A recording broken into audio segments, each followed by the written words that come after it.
I was planning another trip this year, and this time I'm going to bring my gimbal with me. So while I was like cleaning my gimbal, I was thinking about these different focus areas which we get in our cameras.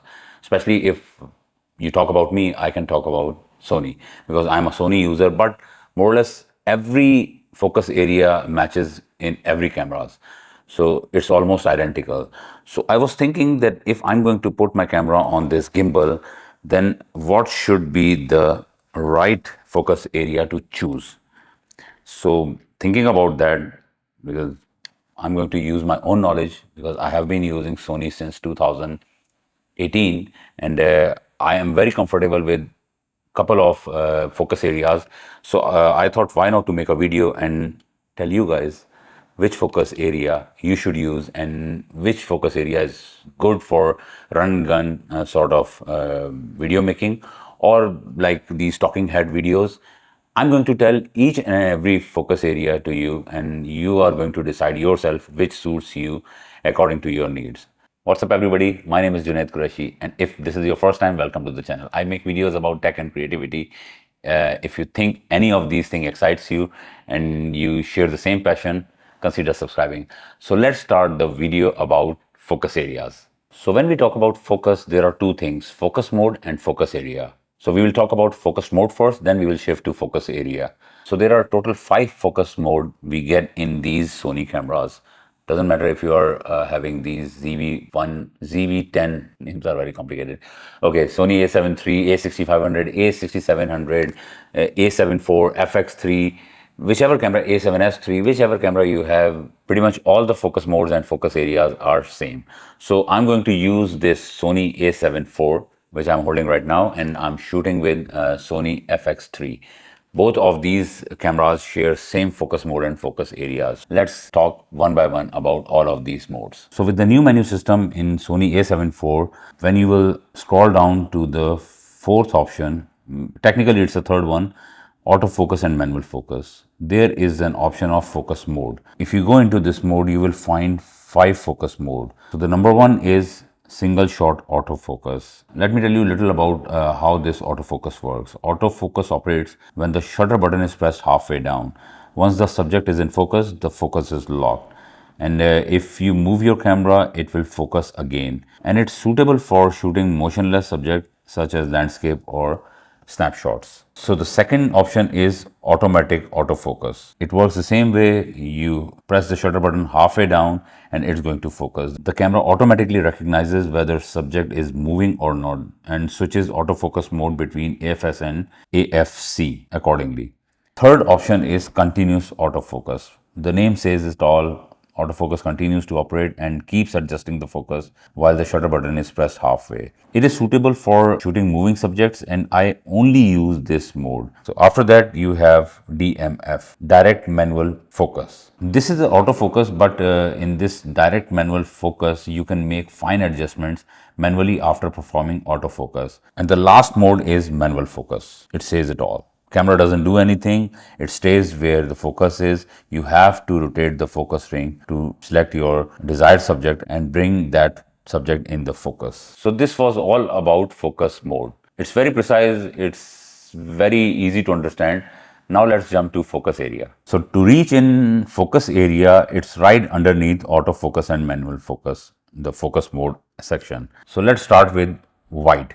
This is a simple and very difficult option. In this focus area, the whole screen is active and camera determines focus by picking the subject that is either closest or in the center of the frame, or a face if that's in the frame. The issue with this focus area is when you have multiple subjects in the frame, the camera takes time to picking any one of the subject. And if anyone is close, it obviously picks that subject. And if multiple subjects are side by side, then it keeps switching. But in that case, you can always select your desired focus point by touching the screen. I barely use this focus area option. I never liked it actually. The second option is zone. Let's see what this option offers us. To my understanding, the zone focus area is the better version of wide, where you can find the area by limiting it to certain zone. The camera will decide between closest subject or the subject between in the center. And if the face and eye priority is on, it will prioritize face or eye for autofocus. In my video, I usually choose this mode when I have to show any product again and again, and I keep my face and eye autofocus off. So when I put any product in front of me, it focuses that immediately, and if I put it down, then it focuses myself. And like previous mode, you can touch any specific area on your screen to focus it. Then it will bypass this zone option. So the third option we have is center focus. Center focus area leaves the focus point in the middle of the frame, and that's about it. You just have to put your subject in the center and you will get it in focus. I don't see this being very useful setting, or to my understanding or to my workflow, I never use this option, not once actually. Same like before, if you touch any place in your screen, it's going to focus that place and it's going to bypass this center feature, which is quite good in every single focus area function. So the fourth one is spot focusing. This area is like the center one, but as mentioned in name, it's not fixed, it's flexible. Not only that, you can choose between three sizes to have very specific focus area. Every time when I set up my camera to shoot my videos, I use this mode. To correct my exposure in S-Log3, you link multimetering with focus, and wherever you take this spot, it will show multimetering of that spot. If you want to learn more about this, I will link my S-Log3 video in the description. I use this mode 95% of the time, and rest of the time I use zone mode. It's all about your preference. My workflow is all set with these two options. You can also rotate this focus area by these small jog dials on your camera, and this is going to be your go-to focus area mode. And like previous ones, if you are going to touch the screen, you can easily focus any spot and it's going to bypass wherever it is. And now the fifth one. Fifth one is expand spot. The name tells what it is. I actually never use this expand spot focus area, and I actually don't know much about it. So what manual says, I'm going to read it for you. So the manual says, if the product failed to focus on the single selected point, it uses the focus point around the flexible spot as a second priority area to achieve focus. There is a small 9 spots in this spot, and camera uses few of those to focus, not just stick to the center of the spot. Now I understand.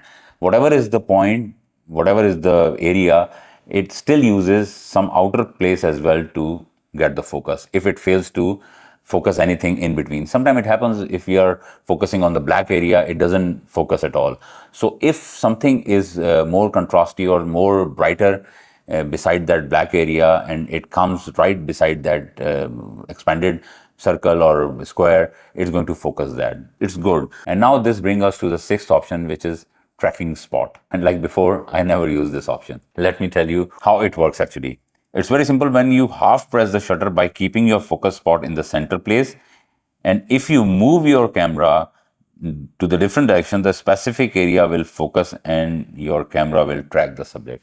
It's very easy. But besides all that, let me tell you one more thing, which I recently discovered, and I'm going to use it a lot. If you see on the screen, there is a small finger sort of emoji. If you click it, it's going to shift it to tracking, then spot, then off, then your focus point. So if you're going to rotate it to this first point, wherever you are going to touch the screen, the spot will go to that point. So now if you're going to move your camera, it's going to keep tracking this place. Doesn't matter you go forward, backward, you pan right or left. 90% of the time it's going to track the place where you have put this tracker. In some cases, you definitely want to use this option. So all these options have been included in these Sony cameras, or most probably in Canon as well. There could be so many scenarios when people want to use these different options. I don't use it, doesn't mean that these shouldn't be there. But in my case, only two focus areas shines and works for me.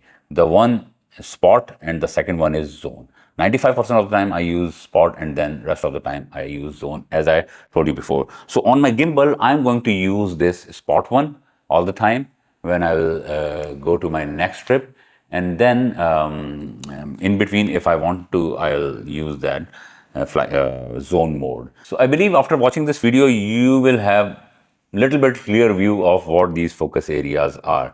Usually people don't dug much into these focus area or focus mode thing. They just stick to one and they don't try it. Like me, I never use the last two ones.